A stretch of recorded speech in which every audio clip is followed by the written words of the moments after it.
G'day everyone, this is Smitty and Klemm's Fantasy Chat. We're here talking about the upcoming fantasy season and we'll just see where this chat takes us. So what are your thoughts on the upcoming fantasy season?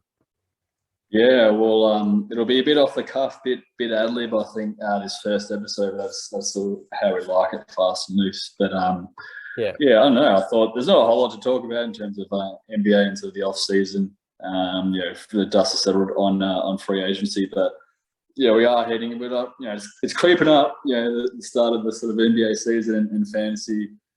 So we'll be drafting pretty soon. There is plenty to talk about. You've got like even just something as simple as Kuzma at Washington. Like, he was sort of like a sort of a on the cusp free agent player, waiver wire type player, and now he might be someone that you might go for in the middle to late rounds. Yeah, for sure. Yeah, he's sort of he's like a Rudy Gay, like a poor man's Rudy Gay type thing, or an early sort of Zach LaVine when he went over and any empty sort of stats, calories a guy. He's going to be money sort of fantasy wise. So, but I think a lot of people aren't ever willing to take the risk. So I think he'll be there. You're right. Yeah. And so what are your sort of three best moves in the off season that will translate into like fantasy, like gold? Yep. So my top three? Yeah. I think the sort of Lowry trade has to be up there in terms of just making sense for both teams. And also Miami. He's been linked with sort of Miami for a while now. He's a real Miami guy, sort of heat culture guy. And there's another star alongside sort of Butler. So he moves on to his the next stage of his career, but he's still handy out there, both ends. So I think it'll be great. As long as he can stay healthy. He's miles ahead of like Dragic being the starting point guard at Miami for the last however long. So he's 20 games. Yeah. he's definitely one to watch out for. And your other two?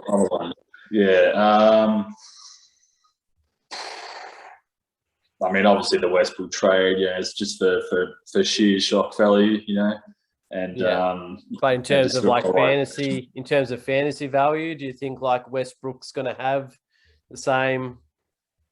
I think he'll still walk into sort of 20. I mean, you've got to say it's sort of a triple double because he's done it for 4 years, but you say walk into sort of 20, 10 and 10, sort of thing. Maybe his assists are going to be down. He's not going to be dropping 10 times a game, I think. But the Lakers, one sort of glaring weakness is sort of half-court offense and down the clutch when LeBron isn't on, and obviously transition. So he helps there. So I think he'll be able to find his spots and fill in the gaps where he'll be able to be more effective. I think I'll tout him to be a bit more of an overall fantasy star, just in terms of like efficiency and a little bit lower on turnovers. Yeah. Hopefully he can sort of unless the volume, he can bang up the free throw percentage, because that just tanks anyone who sort of drafts Westbrook over the last few years. His tempo is interesting because I can't see the Lakers being a high tempo team.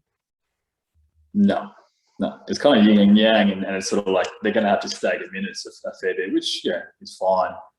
I mean, they're not really known for sort of staggering minutes because LeBron has a whole system there, and they're not going to trust the ball in anyone else's hands, sort of thing. So like Frank Vogel's not really known for his rotations, but he's got a good sort of assistant coaching style. So they'll be fine. They did all right doing the same with AD and LeBron, sort of staggering the minutes here and there. But I think that was just lack of depth, like legit depth, for anyone you'd actually want the ball in the hands of. So he brings a lot to him. There's a lot of sort of glaring weaknesses, but it's LeBron. He'll figure it out. He'll sort of, even if it is a massive hole, he'll massage it enough where it's not like a massive liability anymore. How do you think? How do you think? So they've said that AD is probably going to be playing more center and LeBron's going to play more power forward. But can you see them potentially playing a DeAndre Jordan, Davis, LeBron 5, 4, and 3 type element? Oh, they'll definitely try it. They'll give every rotation minutes in terms of their bigs. Like you don't go out and get, bring back Howard, DJ, and just be like, oh, we're not going to play our bigs, sort of thing. Their sort of identity is size, so it works with them in that retrospect. But I think they only really lent into that just because they had no other option. So it's just LeBron pound the ball, run the elite IQ sort of half-court offense will get him down the stretch, and just out-rebound him sort of thing. So, but that might just turn into fucking Westbrook and LeBron just lob city to fucking all these bigs, who are still jumping out of the gym even post-30. So we'll see. And it picked up a lot of, like, solid shooting, in the backcourt and on the wing. And when I say shooting, not Wes Matthews and fucking, Ben McLemore, like guys that you can keep out there when it matters. So Monk and Nunn, great pickups, good upside. They're guys that are going to be hungry and they're going to play hard. They're not going to come in with a already got their role. They already know what they want. They already know what they bring, sort of thing, and then they're trying to fit within that role, and then it just doesn't work, sort of thing. Just get two young guys, go at them, fucking. Play for your mids, sort of thing. I think I like those pickups. But, they're the two big ones, Larry and Westbrook, obviously. I mean, I'm trying to think of something. I'm going to be forgetting heaps, but I'm just trying to think, like, any sort of massive trades on sort of the higher end teams that you're even I like, and if I'm the Brooklyn Nets, I would be trying to do everything I can to trade Irving out for some pieces. Because I would start Patty Mills at point guard with Harden and Durant, and what you can potentially get for Irving, you might be able to get some pieces to make that actually a really stronger roster than it actually already is. You could, obviously your ceiling isn't as high, but no one's worried about their ceiling. Like, they're blowing the doors off guys. It's their health. It's like, it's just such a massive risk and variability. And Harden and Kyrie's like anything. He's been to fucking eight finals or whatever the fuck. It's like fucking 5 finals or whatever in a row. Sort of thing. And he's an explosive guard that he's now 27, 28 sort of thing. Yeah, like he's seen some minutes. And he's already had major meniscus issues. That's just going to be something that's sort of going to click him pretty early on. Harden and Katie got friendly skill sets in terms of being able to offer a lot more, even when they're not 100%. And you're right. I mean, they could definitely they'll lose value in every sense of the word, but they can definitely find a few trades, I think, that'll be better fit-wise. Like whether it was a CJ deal, a Beal, for Kyrie and pass, whatever, just something that's a bit more sort of, cohesive, I guess, but there's not a lot out there, those sort of guys that make a difference. So. And there's not a lot of teams that would take a gamble on Kyrie's behaviours. I mean, maybe Denver with a sort of bridge gap with Murray, sort of thing. They're not going to really be giving up a whole lot.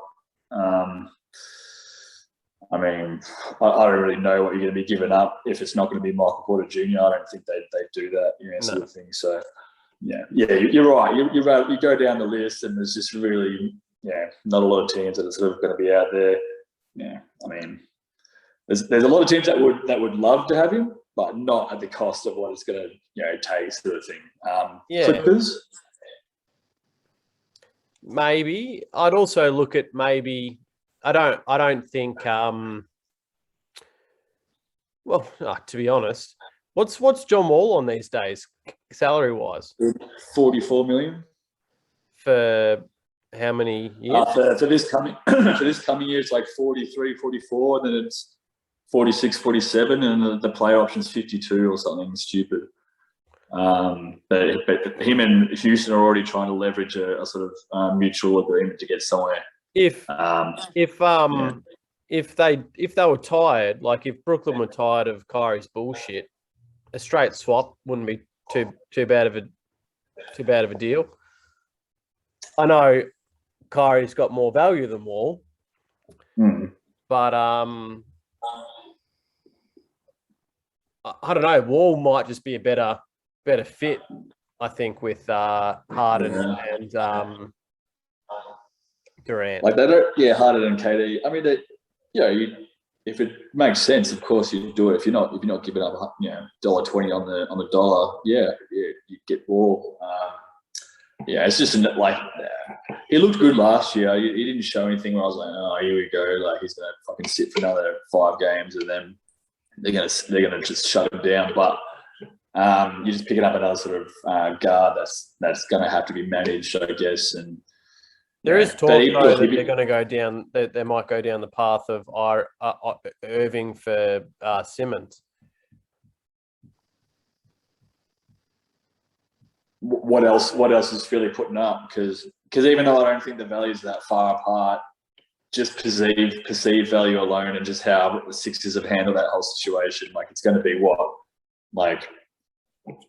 Simmons, Shake Milton, and Curry's contract. It's funny that is like an actual talking point, because Simmons has been an outcast at the Sixers because of everything and his behaviour. But then Irving's the sort of type of character.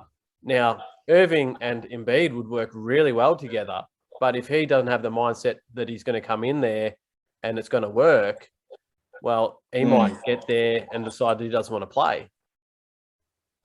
You mean Kyrie going over to Philly? Or? Yeah. He might get traded and not want to play.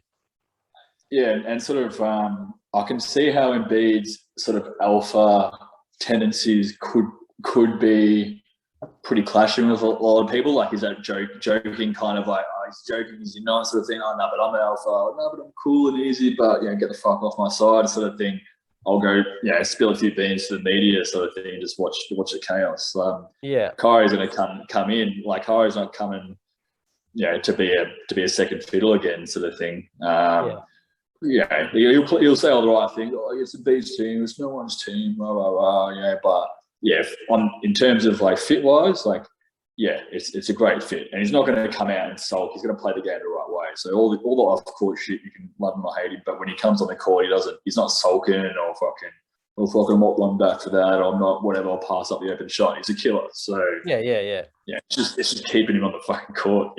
But it's I think a lot of it's blown way out of proportion though, just with Kyrie, and you can't sort of hate a guy who's got shit going on and taking a bit of time off. Like, we all fucking do it, sort of thing. But it's just this. They make millions. How fucking bad could it be? It's like, whoa, fuck, man. It's all relative sort of thing. But anyway. That stuff does piss me off. Regardless of money doesn't change where you're at mentally. But also that does impact. Like if I'm a GM, like I'm probably not wanting to make a trade to bring someone into my side that's not 100% right. Well, yeah. I mean, you could say that. The whole money side of things, it's a bit sort of airy-fairy bullshit. What does it all mean? But if you're going to look at the sort of nitty-gritty of it and just the business side of things, it's from their, like you're right, their point of view, it's an investment. They're not going to. From a humane, personal stance, like I don't like people saying, "Oh, well, they've just got money, so just suck it up and deal with it." But because I'm a basketball coach myself, like let's just say my basketball that I had was paid and stuff, is I wouldn't want to be bringing a character like Kyrie into my side at the money that he's on, with the headaches that I will fucking receive from that. I mean, I'm sure you've been in a position as a coach. I've been the same, where you've had an opportunity for one of the boys' mates or one of your mates or whatever to come play, and he's good, but he's just a bit of a dick, and you're like, nah, fuck it, like just tell him, maybe next season or whatever, or have a run in the twos or whatever the fuck. Because you're like, well, we don't really need him, sort of. So, all these teams that would be going after Kyrie aren't going after Kyrie as a franchise cornerstone, So no, it's that luxury, So, and him and KD are fucking boy, sort of thing. Like, you'd be too scared, even if it was the right move. I think you'd be too sort of just worrisome about pissing off KD, and then KD is the one who's like that sulky, like fucking, I am KD, fucking Twitter. So you want to sort of just keep him sweet, like So, and they've just fucking shipped off DJ, like sort of thing, like sort of kind of backstabbed them a little, like he was trash, you know, sort of thing. But I don't think you can get away with the Kyrie trade. So who knows? Off like fancy topics, is what's your feelings on Washington Wizards this season? I think they'll be sneakily good. I think they will be sneakily good. Yeah. I really like if Brian's healthy. I'm really high on Brian. I had him last season, and I had 3 ACL injuries last season. Like fantasy wise, you know, perfect world is a stud. You know, he's just one of those sort of a Barker, like Turner types, you know, sort of thing. But he also had really good foul shooting percentage as well. Like I think for a big like high 70s. Which it just doesn't hurt. It just doesn't hurt you anywhere, you know. Like it's consistent. That's what you need, you know. And before he got injured, he was shooting threes as well. Oh, he was killing him, man. He was. I think that over like 4 or 5 games, just top of my head, it was like 22, 11. Like he was lighting games up. Man. Yeah, he's got a unique skill set, and he's pretty agile, and he's just got a unique sort of body type where he's just got a lot of wingspan and just sort of. Just a lot of bulk and sort of torque that can be generated from like these shoulders and back. Like it's really deceiving in terms of his athleticism. So I really like him, man. He just needs to stay healthy. He has the ability. Yep. He has the ability to be like an old school big, but he also has like some like current times about him. Yeah, that's it. You'll watch him in games. You're like, oh yeah, he's like a nice.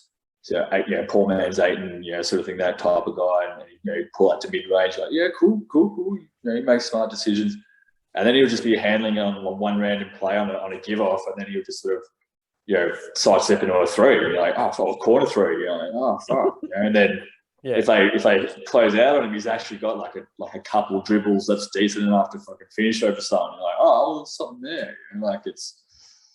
So maybe with Westbrook out and Beal's a much more deliberate sort of passer, low maintenance sort of playmaker. So I really liked the Wizards when they didn't have Wall or Westbrook in there. It was just shooters and Beal, but that's only going to get you 35 wins, But look, I think they'll be sneaky good, and then I think they'll come out strong. Maybe they'll be sitting like 6 to 8, and everyone's like, "Oh, the Wizards, like fucking Westbrook, they're so long, And then they'll either trade Beal for because they've been holding out on him. They've played it well with Beal because they're not fucking holding on to him. Like it's like you can see with what they're doing with all their moves. They move him on, and then they sort of just call it quits for the season. Maybe look at the play and give their young guys a run in. I don't think they'll need it. I don't think they'll need to trade him, and I don't think they will end up trading him because I reckon they'll be pretty sneaky good. Yeah, it's just health. Like, look, they got Batans, they got they got Rui, they got Brian. They got Dinwiddie now. If he's healthy. Yeah. So. Yeah, I mean it's they got a solid side. They're just a bit light on the wing, and they if Brian goes down, then they're fucked. Like they don't have a whole lot there. And Rui's a 4. You can't play him at the 5 for any sort of search. So they're a couple of pieces away, and maybe Beal sticks it out, and they just sort of say, "Oh fuck it, Beal's still pretty young." Because it always trips me out when I check, and he's like 25 or something, or 26 or something like that. He's only 26. That's 28 years old. Yeah. So like, he's in his prime. Like he can still get like pretty significantly better over the next 2 to 3 years. Sort of thing. He's been pretty healthy. I love Bill, man. He's fucking underrated but if you get sort of 2018, 19, whenever the Nets had that sort of feisty team with D'Angelo and Prince and all that kind of jazz. Dinwiddie was good, man. He's an attacking guard. He gets to the line. He's a willing passer. He's got a fucking big bag of moves. Put him in with slashing, kicking, running the second unit with Beal. Just take a bit of pressure off Beal. Shooters, rim running big men, like 45 wins in the East, sort of thing, if they stay healthy. So that sort of 5 to 8 or 6 to 8, all the way to 10, I guess now because they're playing. That's fucking wide open. So yeah, I mean, they fucking made the play this year, like shit show of the fucking year. So I wouldn't put it past them. What are your thoughts on the two Pistons bigs, Bay and Stewart? I really like both of them. Stewart, I thought was really raw. He had all the tools. Where you sort of like a Bagley type, wiry big, sort of thing comes in. But you either get Bagley is a bit, the jury's out on him, or you get like a, Kevon Looney, nice, serviceable big, but he sort of, tapers off. He doesn't really progress anymore. But Stewart, he can stretch it forward. He's got a good stroke. He's got a good just nose and eye for the ball. Just knows where the ball's going to be. Makes smart decisions. And he's fucking super young. He's going to get all the minutes in the world now that they've shipped out Plumlee.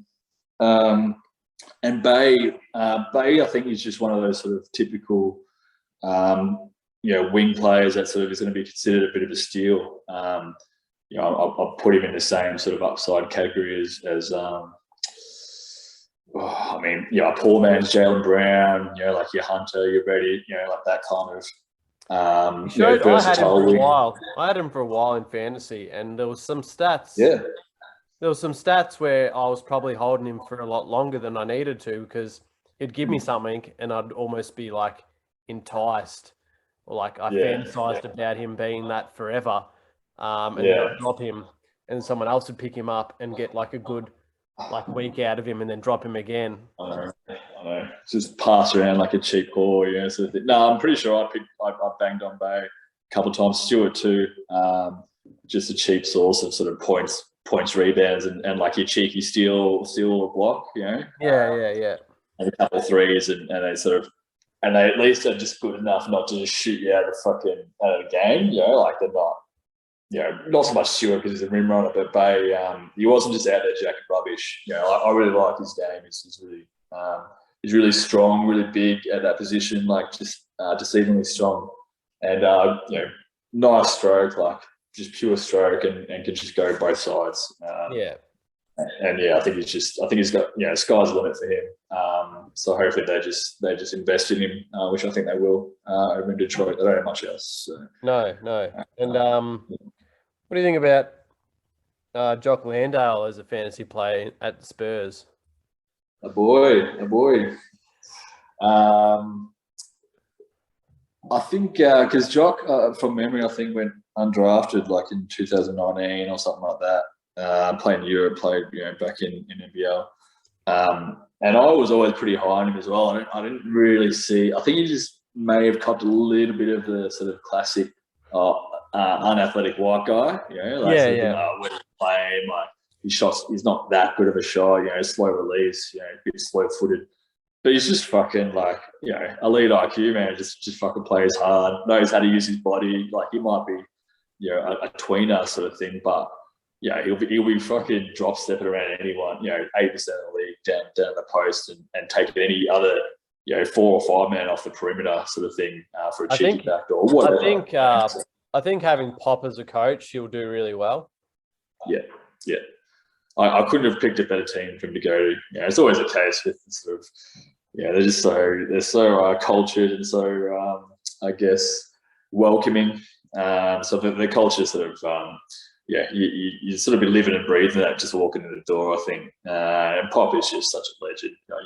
You'd go to battle for that guy, sort of thing. So there is talk that Simmons is linked to the Spurs, but I don't know I don't know who they would give up to get him.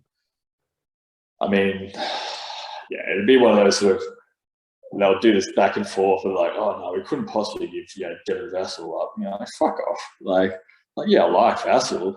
Like you talk about an all-star, like let's throw everything else aside. Like don't tell me you're saying, oh no, Vassell's untouchable. Come on, man.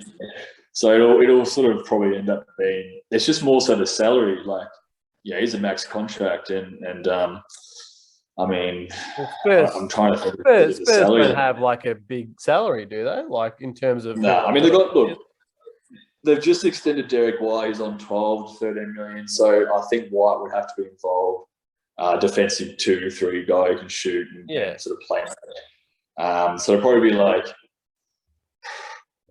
I don't know, who did they just sign? I don't think they even really signed anyone who could just sort of be filler in terms of anything. But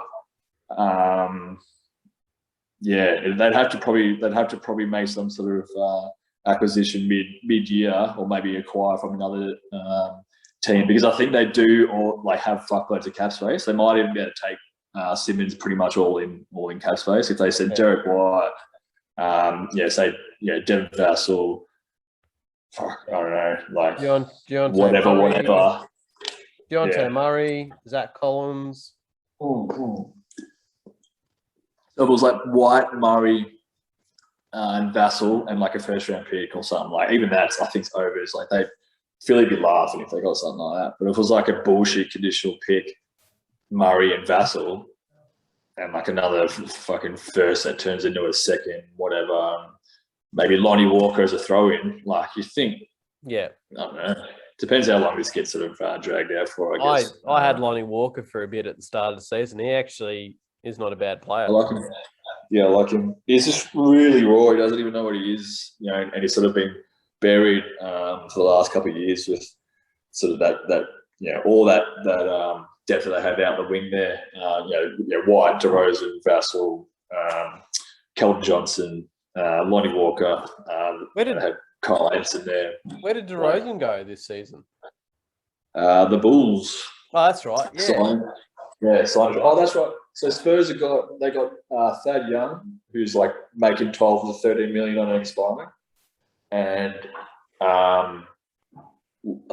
Larry Marketing went to the Cavs, but they got some other shit like fucking. So they'll be able to use. I think it'll be Thad's contract and yada yada yada. The Bulls is going to be a fun team to watch, not necessarily fantasy wise, but they're going to be a fun team to watch. Yeah. I think, on paper, in terms of skill sets for the players that they went and got, I think can't really argue with the fit. If you were going to sort of say like, oh, what's the sort of stereotypical side I want to play? I'll put a skilled sort of playmaking out of the post up, sort of big in Vooch. Like obviously we'll get a shooting 2-guard scorer in Levine. We'll get a 2-3 versatile guy as a playmaker who can slash and kick.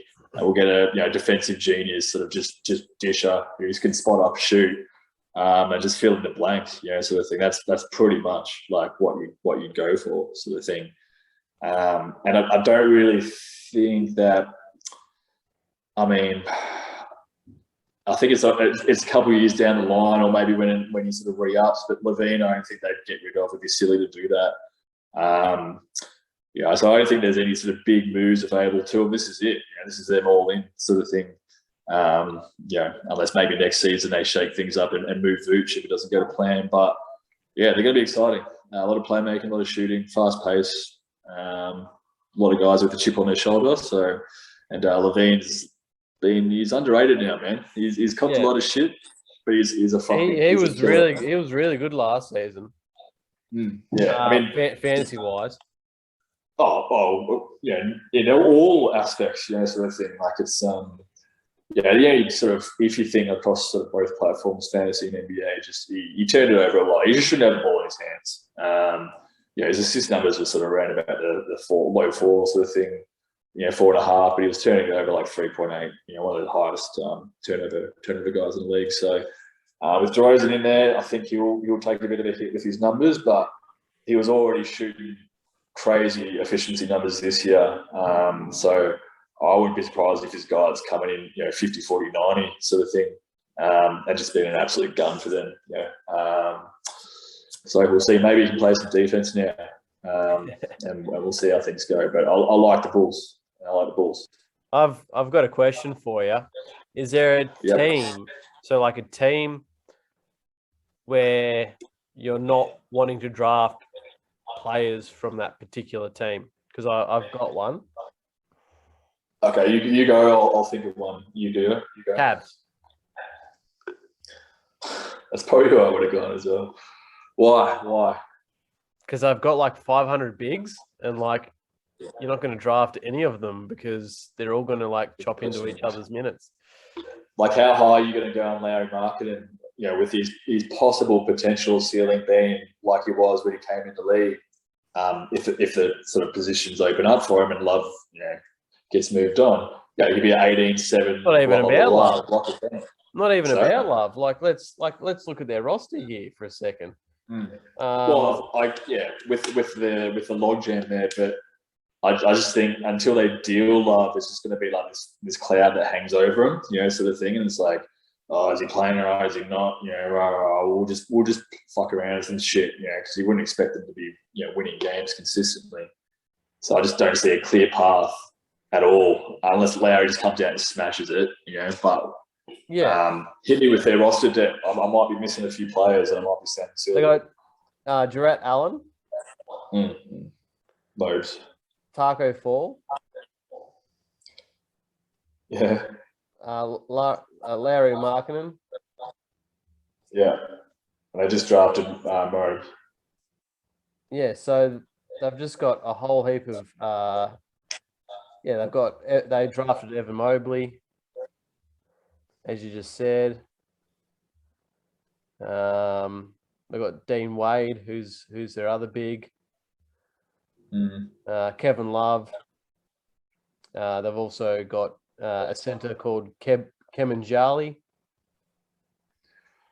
Yeah, so I think we're right at the precipice in terms of the threshold on what Larry's going to be fighting for. But yeah, look, I agree.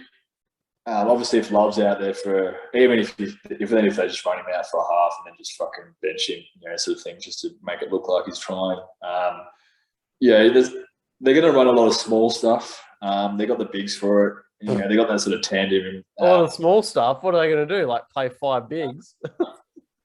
No, well, I mean, as in like just playing small ball. We're not going to be relying on, having like a guy like Mobley or Allen playing the 4 and then having to bring in some veteran or whatever, at the 5, where then it means Larry's not going to be playing the 5, and he's too slow to play the 3. So then he's directly competing with at least those two guys.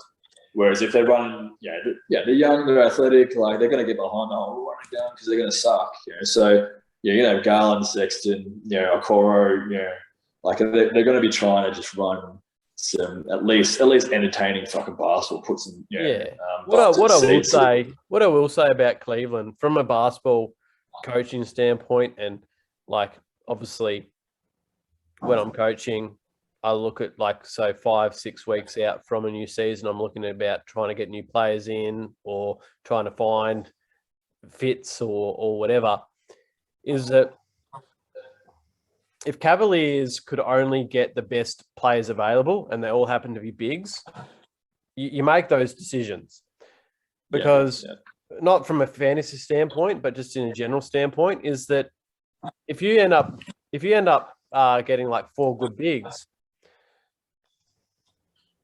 and there's a team out there that desperately needs a big, and they might pay overs for a big, is that you can potentially make a deal based on the fact that you've hedged a lot of bigs on your side. Yeah, you've got automatic leverage sort of thing. So if you're active and you've got good, like you said, got good people that are sort of in there, who are thinking outside the box, and they're realizing those trends, all those sort of the directions that some teams are going, and just the timeline of a lot of the other sort of lottery teams are on. So 100%. It does still mean that there's Mobley might be amazing, and he might play amazing with Markkinen, and so then all of a sudden you go, okay, well, Allen's expendable, but Allen is probably a really fucking fantastic center. So then all of a sudden that you could trade him for a potential wing with a couple of with Sexton being their point guard, and all of a sudden you just open up your roster to be something that's quite balanced. So I don't look at a team. So I wouldn't draft anyone from Cleveland, but I look from a managerial standpoint. Is you might look at their roster and go, what have they done? But having a couple of extra players in position allows you, if you're an active GM and you want to make moves, it's actually not a bad thing to have. Yeah, exactly. You hit it right there. Just as long as you're sort of there's plenty of teams who make those moves that on paper you're like, oh, that makes sense. But you're like, oh, but it's the Kings. Like they're not going to follow up with any sort of cohesive, progressive move at all. They're just going to shoot themselves with the foot. So if you're active and you sort of and you sort of got your ear to the ground and you sort of got your connections and everything, then 100% you fucking do that. You got all the time in the world. Like what are you playing for? Like what's the worst thing that could happen? You're gonna suck a little bit more, until you figure it out. So you might Cleveland might suck for half of the season, but work out like 1-2 punch that they're comfortable with, and it might be that Allen's expendable. So then they make a move, they get a really good small forward. It doesn't necessarily help their win-loss ratio. It might mean that they're still in the top 3 lottery. But then the next season, they all of a sudden start to build with the roster that they do have.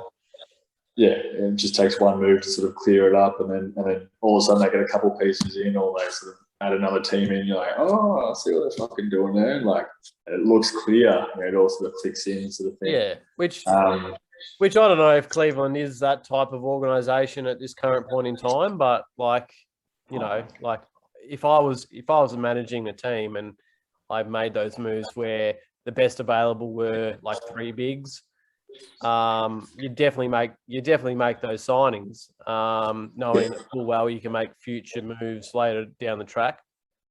You'd rather your organization sign players that are half decent than going, oh, we've signed too many bigs, so we've got too many bigs, we're not going to sign them, and then they don't end up picking up anybody, and all of a sudden they've just left a roster of 2 good players off their roster because they decided they wanted to go in a different direction position wise. Yeah, I think it's super important as well that the whole time you're carrying yourself in a way that you're like, yeah, well, this is what we're doing. This is a long game, sort of thing. Like this is the plan. What do you expect? But if you sort of got this air of like, oh shit, like I don't, sort of angst within the sort of the ranks of the people who are making the decisions, then everyone's like, what the fuck are they doing? Like, they've just got a second big, like, and then it's straight away you're just getting hammered down on trade talks. You're getting eaten alive in the media. Your players are going like, what the fuck are you guys doing? So your other big, star bigs going. We've already got a center. 3 bigs. Yeah. But if you're sort of like, nah, this is what. Yeah, so if this is what we're doing, sort of thing, and then you make that move and you pull the trigger, you don't fuck about, and just say, yeah, this is what we're doing. Just stay on the path, then everyone's sweet. As sweet as they're going to be with playing to lose games, sort of thing. So hopefully you don't tank your chemistry, your culture, too much until then. But that's they're at least not making stupid moves. They sort of reminded me of my Knicks sort of maybe turning a corner a little bit the last couple of years. But what do you think? What do you think of the Knicks' chances? Let's offer some context here. Chances to make playoffs or get home court advantage. Let's say that, because that's what they got last year, which I think we overachieved a little bit. But I mean, there's going to be some key injuries, sort of in both conferences and sort of managed loading and everything. Guys are just teams and just guys in general are just clocked out of the regular season. It means less now than it ever has. And rules are kind of half-assedly being brought in, slapped on, and not really enforced. And it's, not enforced for that guy, or it is for that guy. And everyone's like, this is fucking bullshit, sort of thing. So and NBA players who don't follow it, casuals, are not going to know what the fuck's going on. They're just going to be like, what the fuck is this, man? Sort of thing. Like.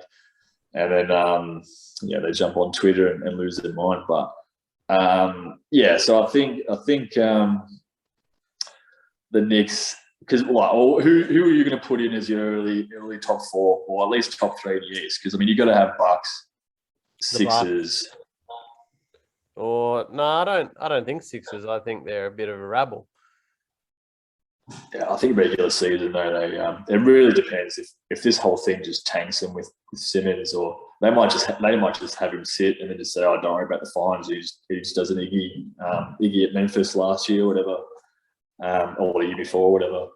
I think Bucks. I think Boston. sneaky. I think sneaky. The Bulls will end up somewhere. Not too sure if it's in the top 4, but I think they'll be there. I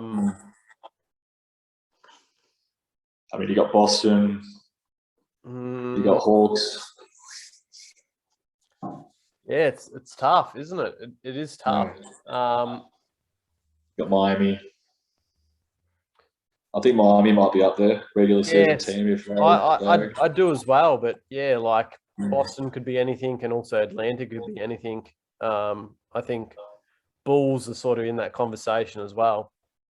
So I reckon that'd probably be my top 5. I reckon they'll come out firing, or they'll just pull it together down the stretch, and they might just get out of the play. The Bulls, I mean. Yeah. Or they might just go fucking 22 and 7, to start the season, and then like someone gets injured, or after All-Star something happens or whatever. I don't know, but so we'll see. But I think I'd probably put Boston there if they're healthy. Like, to be fair, whenever they are healthy and they're clicking with Brown and Tatum, they just look so good.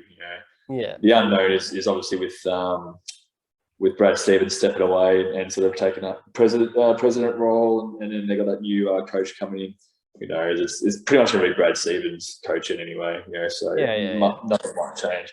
But if they're healthy, they're going to be up there. Sixers just through sheer they're going to beat a lot of teams in the regular season, sort of thing. I think I've got my eye on Man. Sorry, not Man. It's another young bloke. I think they got Milton. They got another bloke that I like out there. Thibault obviously as well. So I think they'll just hodgepodge some minutes, and then just sort of not, because Simmons was such a sort of fall off liability towards the end of the season and the playoffs. Like, I don't really see this massive hole being there. Either when Embiid sits or when Simmons sits, either way, whether it's injury or whatever it has been that we've seen over the years, they've looked great either way. They just play completely different. It's just up to your own preference on what you like. But Sixers, Boston, I think Miami have to be up there. They're just going to, Butler and Lowry are just going to be like boys. Bam would take another jump. I think Hero is going to have a bit of a breakout season. I think Robinson's not going to suck dick as much as what he did. So we'll see what they can do. And then from 4 downwards, it's real open. But it's the Hawks. The Knicks, obviously, Pacers, maybe a bit of a smoky. Washington, as you mentioned before. And so on and so forth. But the West will be the cutthroat one, I think, in terms of that. But I don't know. I'm trying to think of some other. You got anything else there in terms of some big fantasy points, or anything that you might think might impact the fantasy realm? And so I'm just trying to think of like any sort of fantasy sort of. I wonder how much, if at all, realistically, these changes with the officiating is going to impact. It really depends on, I guess, the settings that you run, or what kind of format. I know we typically just run percentage, not total free throws made. Some do if you're expanding it outside of a 9-cat league. But that could affect percentages in terms of just not going there as frequently. You're either not going to suck as much when you're fatigued, or you're not going to sort of hit as many if you're a good 3-throw shooter. So it might not make too much of a difference. I think it's going to be more so just.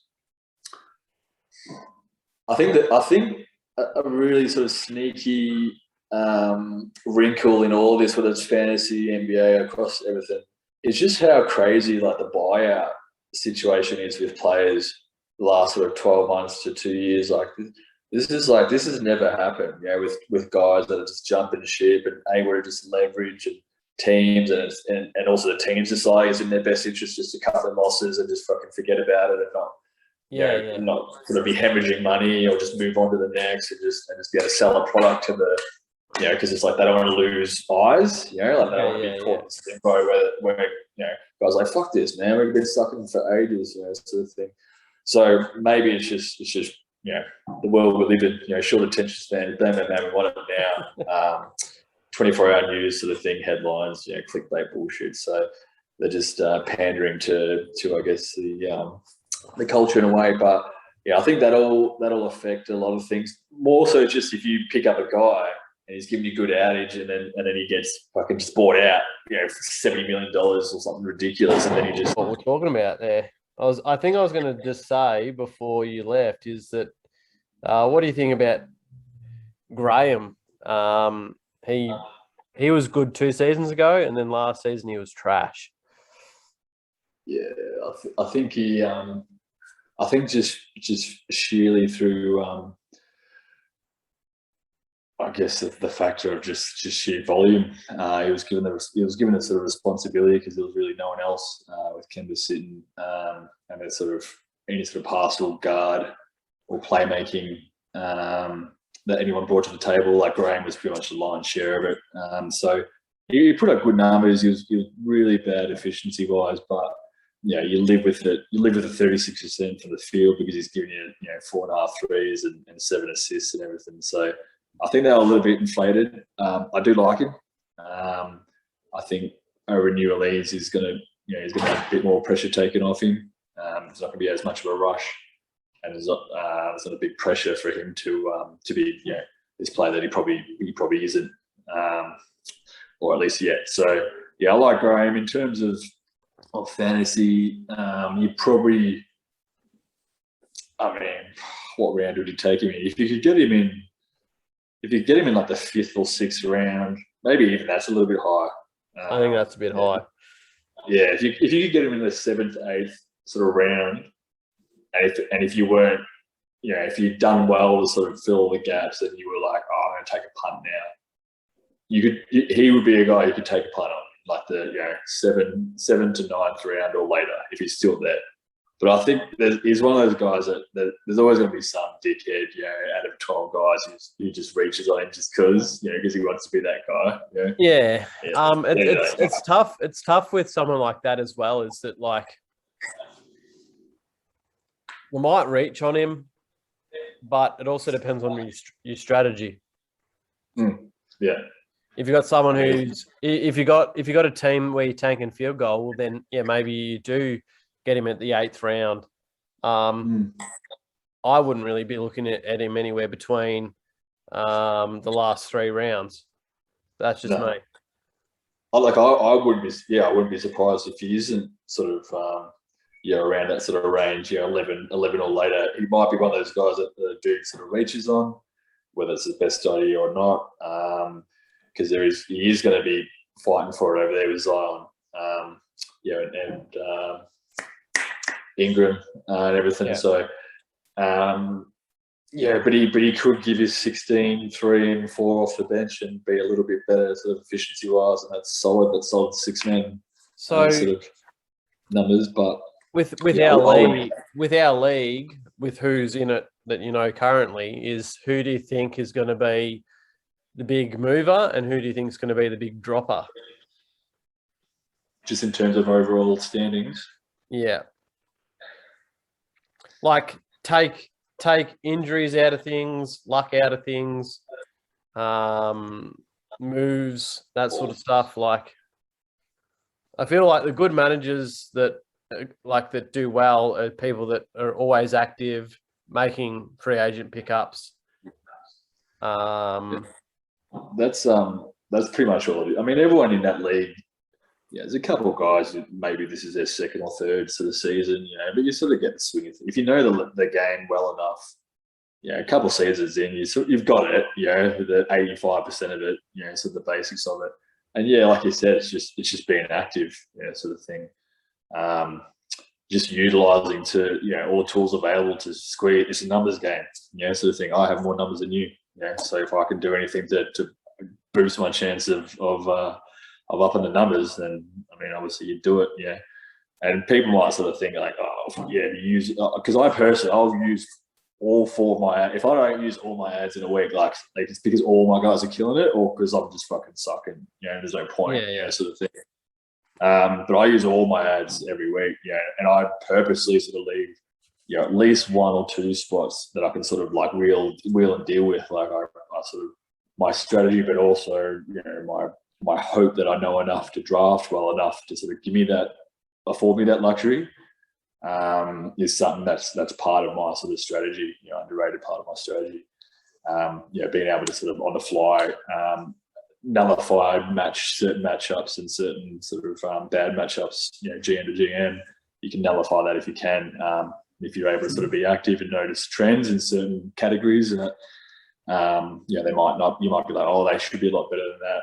But a couple of guys had an off game. Well, that's 60% of their, that one category. So if it's steals, blocks, and then I might be able to steal that, and that's just because you're on, like, and you're checking it like a fucking idiot, like sort of thing. So, but it's just whoever, but life happens, like we've all had years that we've sort of clocked off a little bit, so it'll be any of the boys that sort of have some shit getting away. There's plenty of shit these days that getting away. I think Joel will probably be up there more than what he was last year. I feel that was a low-key setup to try and just like get in at JMAT. Like I danced around it.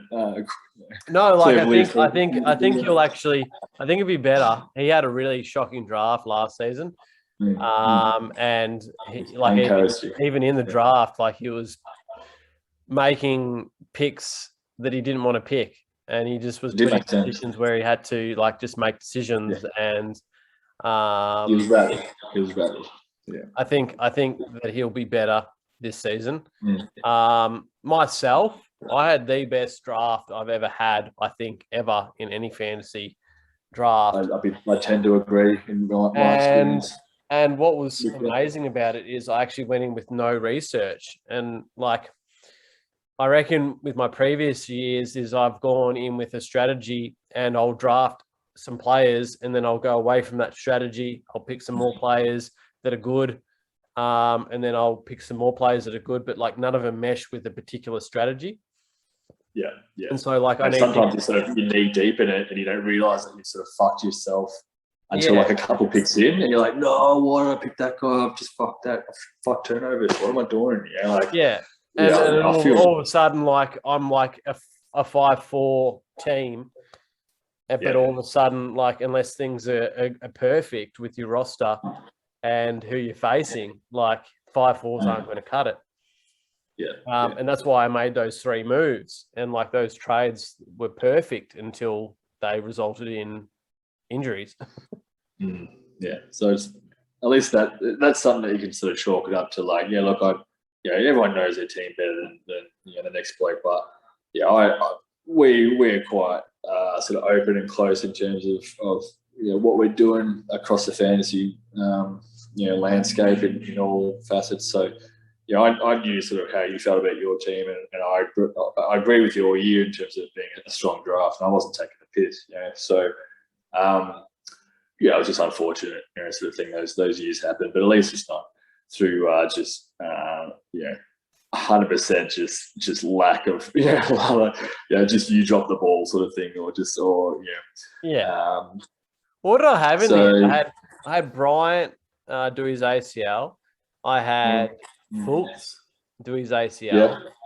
I'm just trying to think of who else I had.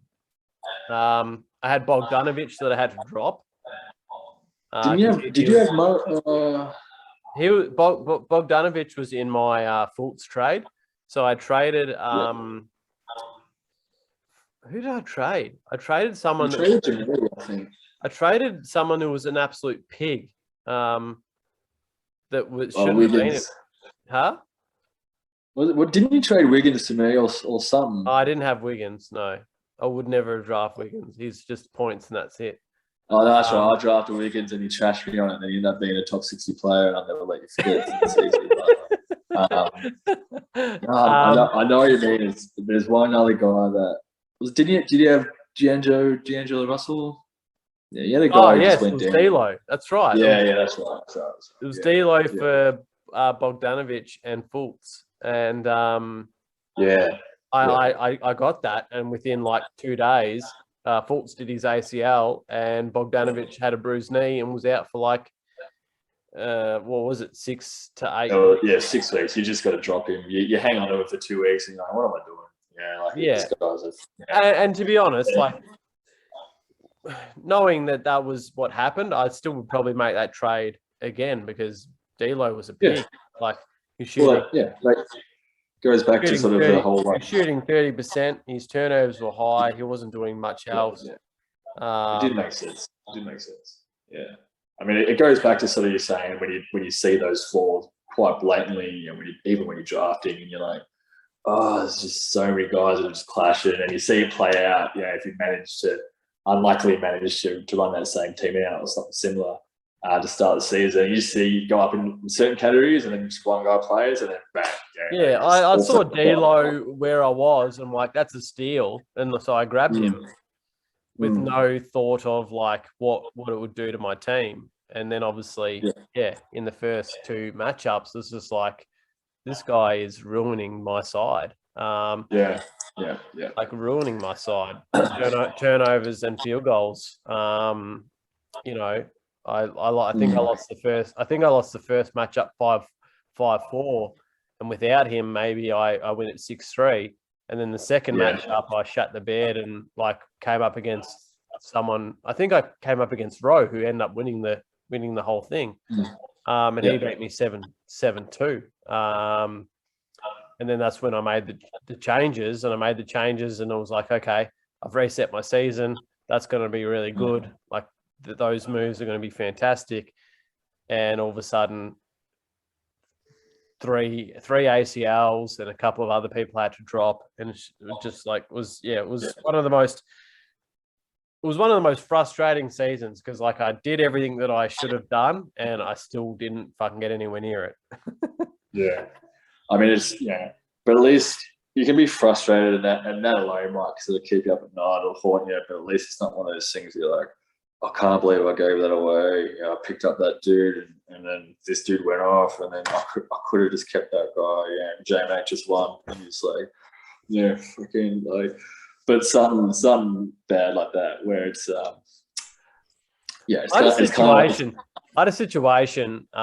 This is before you were in our league where I was trying to sneak into the playoffs, and I made a trade for Bosch, and literally 2 days after I traded for Bosch, Bosch got blood clots and was out for the rest of the season.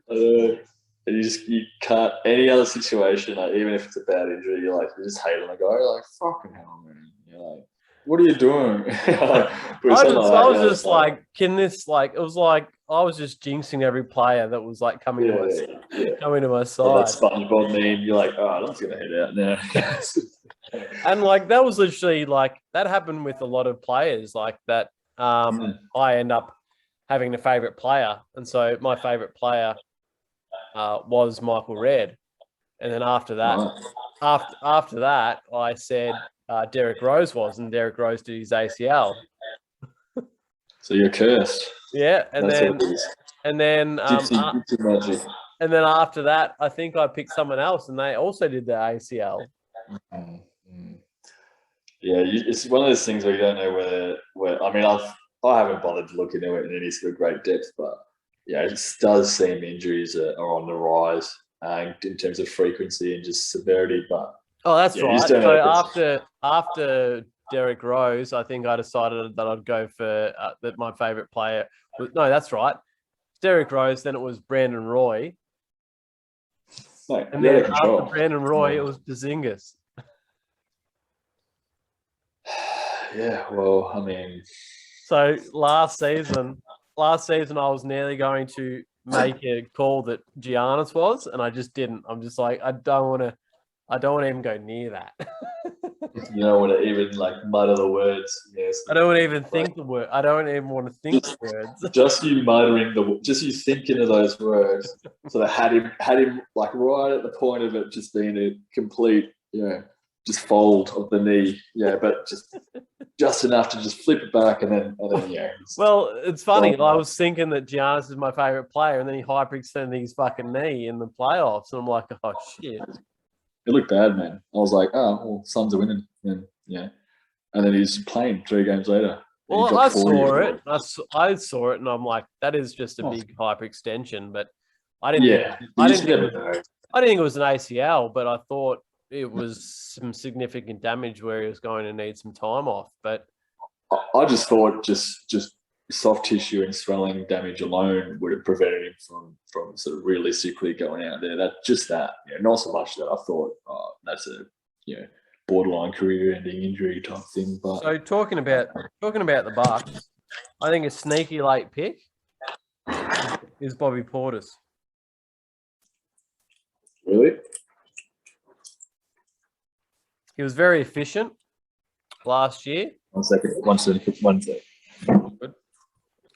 So he was very efficient, and that was behind Tucker and everyone else.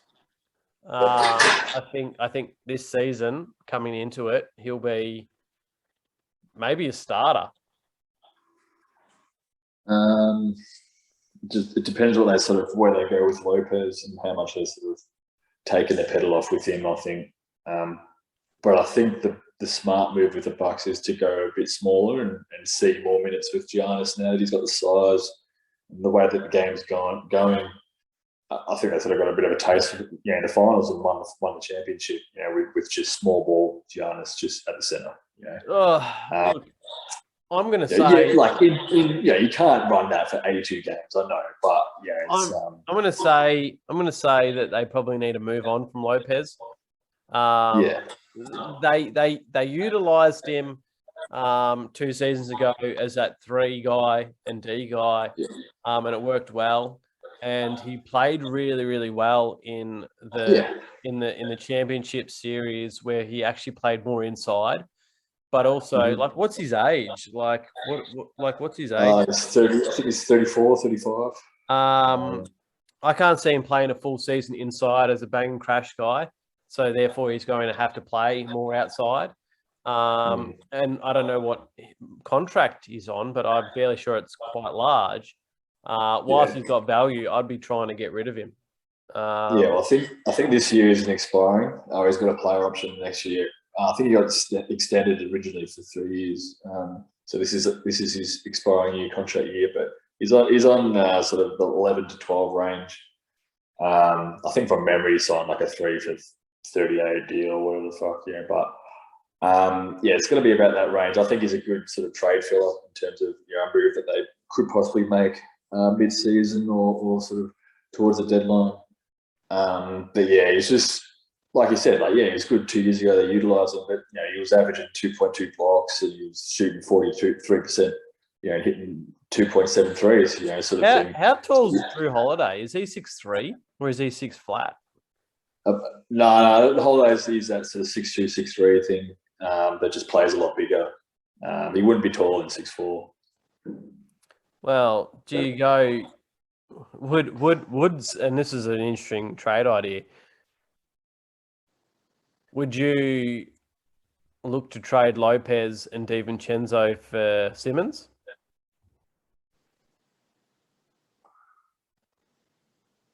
Why does Philly say yes to that? What else is coming? DiVincenzo? I'm high on Dante, and he feels a need in terms of a position of want. I'm just thinking of where Simmons' value is currently, not in terms of what it could be. Yeah, I mean currently, but it'd be really silly if more. I don't get any indication that they're just going to just pull the trigger. I can't see the Sixers doing that because literally, to be honest, it'd literally be just DiVincenzo for Simmons because you're not playing Lopez with Embiid. Yeah, so you're trading him for. I can't really, in terms of just looking in terms of overall defensive skill set and just talent. You can't really put Dante ahead of Simmons. On a bad day. No.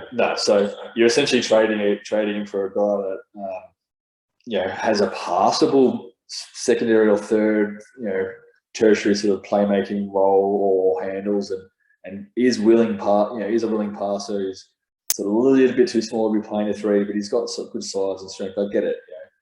But he's not running the show. On your second minute, so he's a good 3-and-D guy. So essentially, you trade Simmons, who is absolute basement value at the moment, and even then, he's a arguably defensive player of the year, and he can sort of hit open shooters, and he's elite athleticism. So I really, and then essentially Lopez is a dump. I mean, Lopez is either just looked at in terms of value as salary filler, or almost like, oh, what are you going to give us if we take on $12 million worth of Lopez sort of thing, or are we just calling it even sort of thing with some assets going to and from? So I mean, what else could the Bucks really offer? Because you're kind of capped out a little bit with your like that'd probably be the only deal that you can make. Yeah, I mean, and you don't really have any young dudes sort of come up the ranks, so it makes a bit of sense why you're sort of mentioning Holiday, obviously. So, what's your draft capital looking like? Because I think you gave up a few for Holiday, so I don't think it's looking too plentiful. Nah. And they're not going to really hold much value, peak to the Giannis. And I wouldn't be moving on Drew at all, or Middleton, or I wouldn't either. But if we're going to, I definitely, if you can definitely get something of decent value back for Lopez, I would make that call. What if you got? I'll put this for perspective. And so Cleveland have got all those bigs, yeah. Mm. Lopez and DiVincenzo for Allen. I'd take that as a Bucks player. I'm sure you would. I don't think Cleveland would do. I don't think Cleveland would do that, but you're on the right track. You're not outside of the ballpark sort of thing. Like that's a sweetener, whether it's a pick and or a piece, away from possibly being the case. That might be something that the Cavs would look at doing once they've reached that crossroads of deciding between whether they're going to Twin Towers or not. Like you sort of mentioned before, but they end up playing all 5 bigs together. I mean, right now, I don't think you can sort of have any team walk in the door and convincingly sort of try and leverage you in any way, shape, or form about Allen. So I think his value is pretty steadfast. It is. Yeah. So if you pull that off, that'd be. Well, if I'm honest, I'd probably even do the same. I'd probably make the same Lopez, DiVincenzo for Markkanen.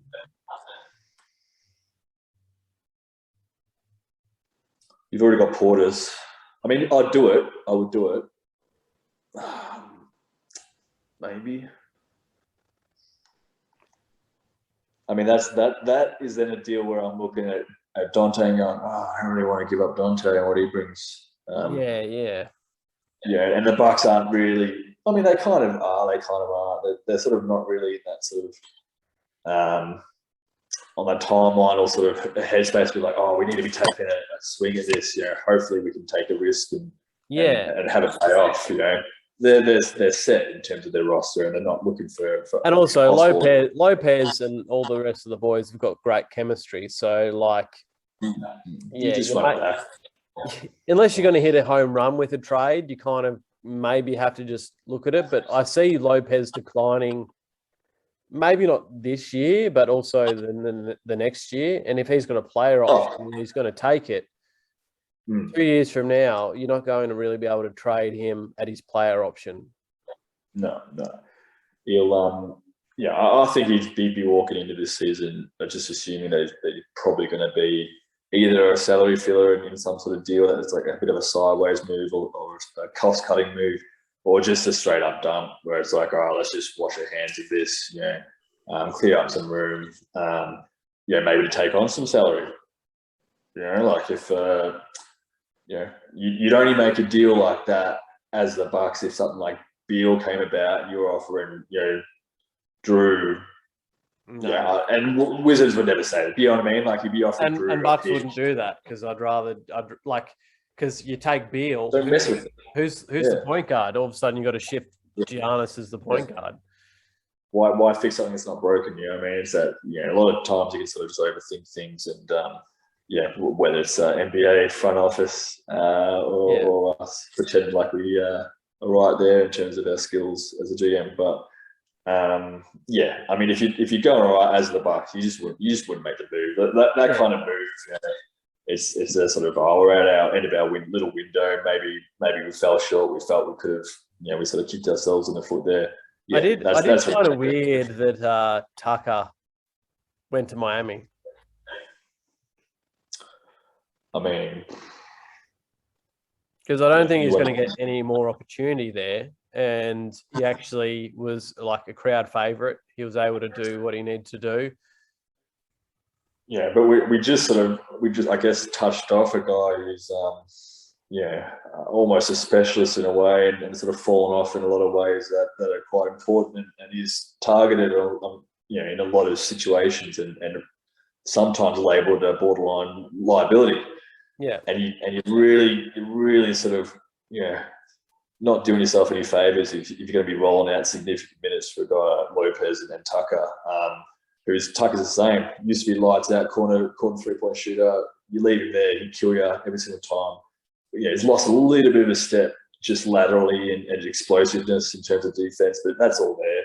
But he's not. He doesn't have any sort of game outside of spot up threes and playing D. So I didn't necessarily have a problem with Milwaukee just not trying to retain him. I just felt from his standpoint, I found it odd that he moved to Miami, where he doesn't necessarily have the same option.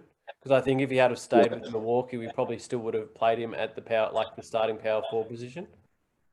I mean, he might have won a ring, and I'm guessing because he's got $7.5 million. You win a ring, you're 37, and then Bucks are saying, "Hey, look, we'll bring you back for the minimum if you want to repeat." Or Miami's like, "Hey, come live in South Beach, and we'll give you a fucking 15 mil." So that might just be it. I mean, I would, if for whatever reason the Suns got over you last year, that would be very surprising. The guy like Tucker just sort of up and left, be like that. Makes zero sense. It's like, I don't know why he made that move. Maybe he sort of just sees, maybe it's just solely the money and the lifestyle, and he sees what Iggy did and what he was able to come in, just plug in and play, get a championship. Yeah, he doesn't need to roll the dice with maybe a second championship. Like maybe it's his last year, he can net himself like another 3-4 mil out of it. No one's going to be saying the words, and two-time champion PJ Tucker, like with any more enthusiasm than they would opposed to champion, sort of thing. Like a lot of them guys probably never, they're realistic. They know they're just sort of playing their part, they're riding there. So they're probably like, yeah, great. I was lucky enough to be on that team. Not so much like, what went wrong, sort of thing. So he'd be laughing there, sort of thing. So. I think it makes sense, like sort of with PJ. A lot of these sort of mid signings, a lot of the teams it's made sense, sort of thing. And even though it's a bit, you can have your feelings towards the buyout market and guys jumping ship and no loyalty, yada yada yada. But it's exciting, sort of thing. And you get guys that maybe had sort of given us their best years and for whatever reason didn't get there, and you have your feelings, on either side for any guy, Mello, whatever. And then they jump on, and then it's a bit of a feel-good story. So, fuck it. Like it's. Do you think keeps you watching the game? So. Before we go, this is actually a very interesting thought process that I just had. If you're Portland, would you trade Lillard for Simmons? No. Would you trade CJ for Simmons? No, but I'd definitely think about if I was Portland and if I was running that organization. Lillard's 32 now? Maybe, yeah. I would be surprised. He'd be just over 30 to 32. I'd be making that I'd be making a straight swap trade. Not that I think that the value is the same, but Simmons is also quite young. Lillard's not going to be in your next championship. Simmons coming over probably in that first year probably makes them a bottom 4 side, probably gets them another draft pick. Lillard and Embiid would be quite an exciting proposition. I don't think it would necessarily happen, but if I'm Portland now, I'd be trying to find the best possible deal of acquisitions back to help me in the long run, because like I don't know in terms of if Lillard's got a expiring contract or whatnot. It's just extended for another 5 years, so he's locked in. Well, yeah. Still, so more or less, all parties involved are more or less saying that they're invested, sort of thing. But so if you're looking at Lillard and you're going, he's not going to be in the next championship, but he is signed on for the next 5 years. Can we actually move him for something decent? It's not necessarily going to be a good fit for Portland, but also I don't think them keeping Lillard's going to be a good fit for them in the long run either. Well, yeah, but I mean, that's that sort of age-old issue with Portland's not necessarily sort of like what you think of when you think small market teams, but they are, at least in terms of obvious revenue, location, and sort of just perceived gravitas around the league with being able to pull in big names. But you see in just these teams as having to hold on to their guys and just hope for the best. Hopefully shit happens, and then like maybe right move here or there. I agree, a move has to be made, and I think we've got enough of a sample size now to just sort of realise there's a ceiling on that sort of backcourt, and when you're relying so heavily on that as being your focal point, it's just too inconsistent. They need a third guy, and it needs to be more than Nurkic. Nurkic. Nurkic always gets drafted way too high in our league. He's one player that I just won't touch, I don't think. Yeah, because you'll have like 6 weeks where he looks like Capella but shooting threes, and then the next week he's Cantor, like a shitter canner, sort of thing, and he's like shooting 40% from the 3-throw line. And then you'll end up having like 8 weeks off because he's injured. Yeah, exactly. And then he's just in one game. That's the thing with those bigs. Sort of, you just want to stay away from a few of those. That's why I was fascinated of when whoever drafted him. I can't remember who drafted him over Ayton. Yeah, true. I remember seeing that. I was just like, you have to be really against, or hadn't seen enough of Ayton to sort of be scared off Ayton enough to be like, no, I'll go Nurkic. It's a safe option. Sort of thing. When Nurkic the previous season like played, I don't know, 20 games or something, like it's a pretty ballsy call. Lower half of the body injuries with anyone that's big, sort of thing. It's generally doesn't shape out to be sort of favourable for them most cases. So, I mean, I sort of hate those, especially when in a modern day game and just sort of in general where the big man's sort of being phased out or at least sort of pigeonholed a bit. They're scarce. If you don't get those sort of couple of good bigs in the first sort of 4 or 5 rounds, you're fucked, man. Like, and then you're just chasing your tail, just shooting bricks, and you've capped your team, don't even get to hit 4 or 5 categories, like at best, sort of thing. So, and then you more or less tanked the other 2.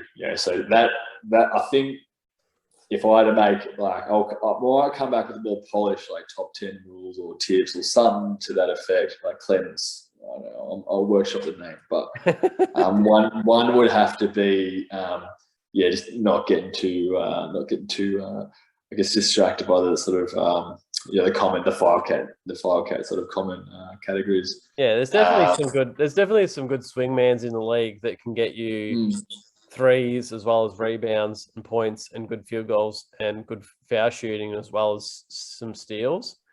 They're sort of players that if you can sort of get in the mid round, that can get you like second or third round value. And we did see that last season is that, like it can do your side absolute wonders. Like Bridges was quite good there for a while. You had Kyle Anderson. I think I picked up Kyle Anderson off waivers and he was killing it as well. Yeah, those type of guys. You had Porter Jr. that was like in the top 5 or the top 6 for quite a while until he got injured. Yeah. He had COVID for fucking 2 months. It seemed like, I don't know what the fuck. Yeah, he's a bit. Yeah. But he was like, I'm not going to sit here and complain because I sort of everyone got the COVID bug, but I was relatively. I was treated all right in terms of the basketball gods with injuries this year, and I'm not going to sort of, especially to you, about that. But that not having Porter Jr.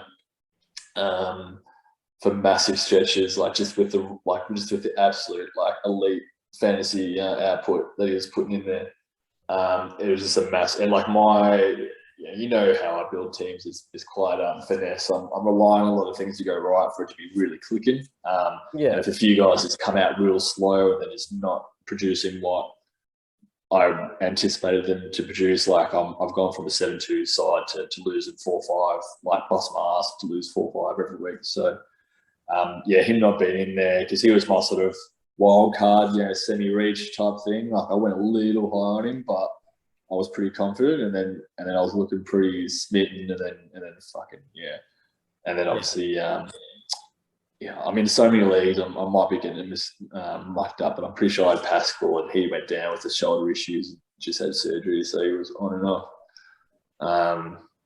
So it just took. Yeah, go. So fantasy wise, what pick do you like to pick at? Somewhere in the. I like two different spots. If I'm going guards early, and I won't go into too much detail, but there's 2 different like clear paths I go normally, depending on what pick I get. If I go guards early and I lock in my backcourt, I like to be around about the sort of 4 or 3 to 7 range. Yeah. And then if I'm going bigs and then making it up in the second to 5th round, I'd probably prefer to go 9 to 12. Because then all of a sudden that double pick is just such a weapon, like even more so than having a top 3 pick, sort of thing. Because your top 8, 9 guys, like, each their own, personal preference. Yeah, they want to build a side, I think the way the season's built the last couple of seasons is I've had pick like 12 like 7 times in our league. It's ridiculous. But mainly the last season is I really fucked up on picking up Booker. I really should have picked up Leonard and had the two players that I picked. But like I'd rather pick 12 than say pick 9 or 10. Just because of that back-to-back pick, you can really sort of mold your team strategy-wise the way you want to.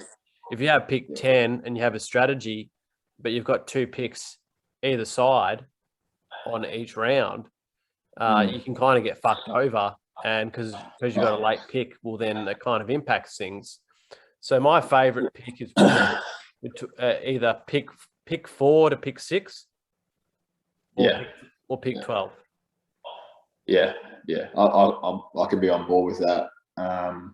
It's just there's nothing worse than getting a top 3 pick. You're like, and then the sort of excitement wears off, and then you realize like you're just gonna be fucking sniped like on the reg, like from rounds 1 to fucking 15, like, and everyone's gonna just fucking ruin all your plans, because you're waiting so long, and you sort of you got a good idea of that bracket of guys that are gonna fall. You're like, especially if you pick someone at pick 3 and then you make, well, not necessarily in that instance, but you make a mistake in the second round, and it might be because of injury or a trade or whatever. And you only need to look back. Or a guy being there that you didn't think would be there, you like going back maybe like 5-6 years ago. I had a really good draft where I picked Harden in the 3rd round. Okay. And then he got traded to Houston. Oh, right. Yeah. Yeah. And so literally I got a 1st round pick in the third round. Well, that's to a much, much, much lesser extent. That's kind of my reasoning and sort of excitement. For instance, with my Levert pick, because I was gunning for him to be traded to, somewhere like a pace, like sort of thing. And I was just waiting for it to happen. Then he got injured, and I was just like, "Fuck you, man!" Because I just knew he'd go to Pacers and just drop fucking 25, 5 and 5. Like, no worries, sort of thing. And I'm not massively like, I like Levert, but I'm not like thinking he's going to be the next thing. Yeah, but and you dropped him. I picked him up when he came back. Yeah, I just couldn't, because I was like those first few weeks, as I was saying, like I lost the first 4 or something. I was like, I've got to just drop him, And there was a big hoo-ha about the injury spots or whatever, which I couldn't care less. I've played him multiple years, sort of with an injury spot or not. I sort of got game plans for it, but it's just I think my point on it that was lost, I feel, or at least maybe I'm just tripping and it's not even really a factor, but I just feel with not having an injury spot when you have more of a casual-ish league or not as active league, it just prompts other guys to just check out, and you get the typical like fucking dudes who are just bottom feeders for the rest of the season, like in week 4 or 5, like they just give up. They don't realise that they could sort of make it back, Yeah, and a couple of guys go down, they just like, fuck it, next year. But even so, like that's an issue in itself, because if you're relying on injury spots to make it so you can move people in there and pick people up, well then you could do that without an injury spot, and I just think that's a cop out.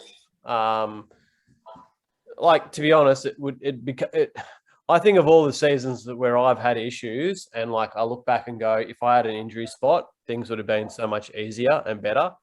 But then also on the flip side of that is that it shouldn't take you to have an injury spot to make the fucking tough call. Like, I think there was like 3 teams last season that had significant injuries, and they fucking sat on them for like 5 weeks. And end up dropping them they end up dropping them in the end, and it's just like, you just wasted 5 fucking matchups on someone that's actually out, and the information was that they were out for the like majority of the season. Like, there's no point keeping them. And I mean, every scenario is different, obviously. But I mean, if I, hypothetically, if I sort of was seeing a team do that, and then I was like, dude, why are you keeping him? Like he's done his ACL or he's out 6 months. Like you haven't like done some godly elite draft where you just sitting on your riches. You've got to be sort of. You've won your first 5-6 matchups and you're clear by like 8-9 cats. Then go pick Levert up, or whatever, or keep your guy that's injured for whatever, because you can kind of get away with it. But I found last season that there was a few moves where some players got significant injuries and people kept them. And like as soon as Fultz went down, bang, I got rid of him. As soon as Bogdanovic went down, bang, I got rid of him. As soon as Bryant went down, bang, I got rid of him. And look, it didn't necessarily net me anything special in terms of how the rest of the season went, but you just can't. If you're sitting on 0, 0, 0, 0, 0, and you've got like 3 guys and there's 0, 0, 0, 0, 0, there's guys on the waiver wire that producing 5 cats. And when the matchup is winnable, where it's like 4, and you're like, dude, why didn't you just pick up that guy? And it's obvious he's just ghosting it or doesn't give a shit. That's when you're like, come on, man. Like, what you just mailing it in for this, If it's mid-season, you're not going to kick up too much of a fuss. But if it's late season, like that shit matters. Like that's Yeah. like that was why I think probably yourself, even like, early season, man. Like if you like second round, if you have a player that is out for 12 weeks, do not hold him. Just like, and I can say this all I want, and hopefully the people that are on our league that watch this actually don't take that on board. But no one else in the first 4 weeks where you're not too sure where you're going to end up on the ladder are going, I'm going to waste a waiver wire ad on them, where I'm going to like go from pick 2 or pick 3 on the waiver list to 12 on someone who's going to be out for like 3 months. Yeah, because you don't even have the data to begin with to even assess if he's hurting you that much or not. You're just kind of like, oh, I hope he's not hurting you. And then you just lose it every week. And you're like, fuck, man. Like, and you're adding up the numbers. And you're like, well, if he was just averaging fucking 18, 10, and 2 times 4, fuck, I would have won. Like you just realize how important it is, sort of thing. Yeah. So it's, I mean, each to their own. And people are too scared to sort of chuck a guy out there. And, like, no one else is fucking picking them up unless they're one of those elite teams. And you're like, pick them up again. I learned the hard way. I missed out on playoffs because 3 matchups that I did have that were 5-4s that I lost, all because I sat on Tyreek Evans for 3 weeks. Yeah, and then you just ran into it was before you came along. You weren't in our league then. Oh, right. Okay. This was like 4. This was like 4 years ago. I held Tyreek Evans, and literally, I lost one matchup by like 1 steal. It was like another game where I lost like points by like 5, and so like holding him really cost me. But like every single report was like day to day, and then there'd be a thing going, he's day to day, and then a week later he was day to day. You're getting that more now with all the bullshit, people trying to like loophole around all the fucking fines and shit. Like it's so annoying, man. Doesn't it? Yeah. But I'll be going in with the same strategy until it just is painfully obvious that it doesn't really work anymore. I'm just gonna wing it like I did last season because it worked for me. So I just sort of I used to just smash mocks because I'm so like OCD numbers obsessed that I've got to just know every like if I don't know for the most part what variables can come into play, I'll just go into it anxious and I'll fuck it up, sort of thing, without even making a decision, sort of thing. So, I always come in over prepared years back, and then I just mail it out a bit and just sort of was like, no shit, I know what I need to do, sort of thing. I think as soon as you get down a pretty solid strategy and you're sort of like, oh, this works, like, and for the most part, it's pretty easy to follow, no matter what sort of happens. Once you get that down, I think it's like they say, the game slows down for you a little bit, sort of thing. And drafting me is just, I think I was in four leagues last season, and I've cut it back down from like 8 or 9, sort of thing. I was doing 2 drafts at once, one while giving the kids a bath. That goes bang. Cool. Sort of thing. I did it right. So I think you have to go into a pretty carefree and sort of pretty fluid, because you get sniped and you see guys just it just by looking at what they're saying in the chat. You just know that feeling and know they're just like pulling their hair out like fuck, I don't even have any big. You're just like, oh, pittance. But so I can't wait, man. I'm pretty jacked up for it. But I think there's a lot of question marks. I don't remember there being as many question marks coming into a year.